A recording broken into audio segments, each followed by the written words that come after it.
During the last 2 weeks, we've finally seen gasoline and oil prices beginning to ease a little. But prices are still too high, and the strain is apparent on family budgets, businesses, and our national economy.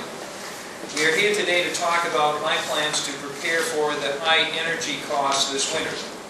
I want to recognize House Majority Leader Anna Pingree, Senate Majority Leader Libby Mitchell, Representative Seth Berry, Representative David Meermont, Senator Elizabeth Schneider, and other legislators who have worked closely with my administration on our preparation. They've supported our work, and I'm glad to have them joining us today as we talk about our efforts. I also want to thank representatives from the banking and credit union communities who are here today. They have very innovative programs available to help homeowners improve their energy situation. I've developed an action plan that puts state resources to work immediately. My first priority is to protect the vulnerable Maine families and to make sure everyone has access to the information and tools they need to prepare for winter. I have consulted with the experts that are here and throughout the state on fuel assistance, energy issues, and human services. And we are able to take significant action without an expensive and an uncertain special session. My plan commits $12.6 million immediately for weatherization, low-income heating assistance, improved transportation alternatives, training, and education. Our plan puts resources where they can be most effective between now and December. Our plan is responsible and will help keep people safe and secure in their homes. I am also instituting a pilot program at the Department of Administrative and Financial Services that will allow for a voluntary 4-day work week and other alternative work schedules. Other departments are eligible to be able to join this innovative pilot once it's been launched. And we hope to set in other examples throughout other government agencies and levels of government and businesses so that they can see what they can do with a similar plan. We will use the experience to determine whether flexible schedules will allow workers to reduce their energy consumption without impacting important state services. Now, I know there's been calls for a special session, but after considering a number of options, I believe that we can take the aggressive action to prepare for winter without calling legislators back to Augusta this summer. The special session is expensive. It's about $40,000 a day. So I've developed a strategy that will put those state dollars to work today. Maine State Housing Authority has identified almost $7 million that has been set aside for future projects. We will move that money forward and put it to work today to weatherize more Maine homes and increase the support we can provide for families living on the economic edge. Investing in weatherization makes LIHEAP money go farther. It's about the wise use of public resources. We want to make sure our dollars go as far as possible so we can help as many people as possible. We will also train new teams of weatherization experts and invest an additional $2 million to weatherize homes between now and January. We will create an emergency heating fund that will be the first order of the next legislature when it arrives in December and January to make sure that we have the resources in January and February that are more likely to be needed to help families facing the heating emergency, as we did 2 years ago, make it the first order of business to appropriate funds for low-income heating assistance on top of what had already been provided.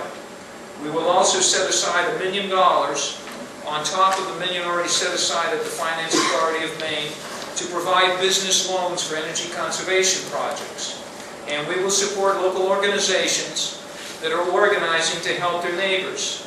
And just to separate from the prepared remarks, the folks in communities throughout Maine are doing some of the most heroic work that we hope to share with the media and with the people throughout the state about how neighborhoods are organizing, streets are purchasing pools together to help elderly to be able to afford the energy costs that they're experiencing this winter. People are doing unbelievable things to help each other out, and it's kind of like, it reminds me of the ice storm where it was the people of Maine who came forward, and it was neighbor helping neighbor, and you're beginning to see that. And we hope to be able to show that on the state website and be able to document those stories of Mainers and what they're doing to make sure their neighbors and relatives and family members are going to be safe and secure and warm this winter. So we're going to support those local organizations, those local initiatives that are organizing to help their neighbors. This course of action builds upon a broad range of programs that are already helping Mainers become more energy secure.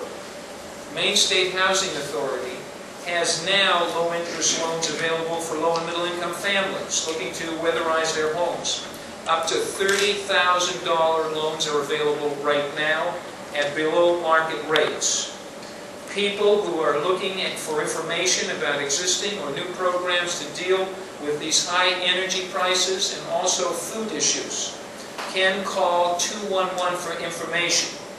And as we put this new system into place, 211 for food and fuel, by September 20th, we're going to make sure that those callers get the information that they're looking for in one business day, and the loan and aid applications are processed in 30 days or less. Right now is a time in Maine where people are getting ready to weatherize, becoming more energy efficient, and try to get as much done to button it up before the snow flies. Because we know when that happens, all we're going to have to be able to work on the most is making sure each other has the resources and heating assistance to get by what could be a long and difficult winter heating season. Now, while there's a glimmer of hope right now that oil prices might stay below their summer peak, we must prepare for the worst. So our action plan will make a difference before the snow starts flying, and we'll find ourselves in a situation that we must take additional steps. I'm not going to hesitate if we need to take additional steps. I think we're recognizing more action much earlier than we did 2 years ago, when the first order of the business of the legislature was to appropriate additional funds in January to put into a heating fund.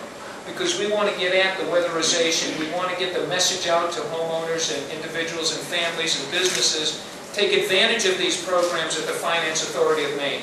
Take advantage of these programs at the credit unions and at the community banks and the financial institutions that are out there. Take advantage of them there, therefore for you, and access those resources. And we ourselves are going to make sure that we're more efficient in experimenting with 4-day work environments and trying to have alternative work schedules, expanding the transportation network of Go Maine. Now, Greg Nutt is here from the Department of Transportation to talk about those particulars. Dale McCormick is here to talk about the particulars of Maine State Housing Authority. Karen Tilburg in my office has been working with John Kerry, the Director of the Energy Office, on these issues. And Chip has been very involved in terms of BGS and the Department of Finance and Administration. So we appreciate their leadership, and also the legislators who are here today. Right at this time, what I'd like to do is to recognize the Senate Majority Leader, Libby Mitchell, for comments, and then Representative Hannah Pingree for comments, and then I will take over the podium and answer questions that the press has. So, Senator Mitchell.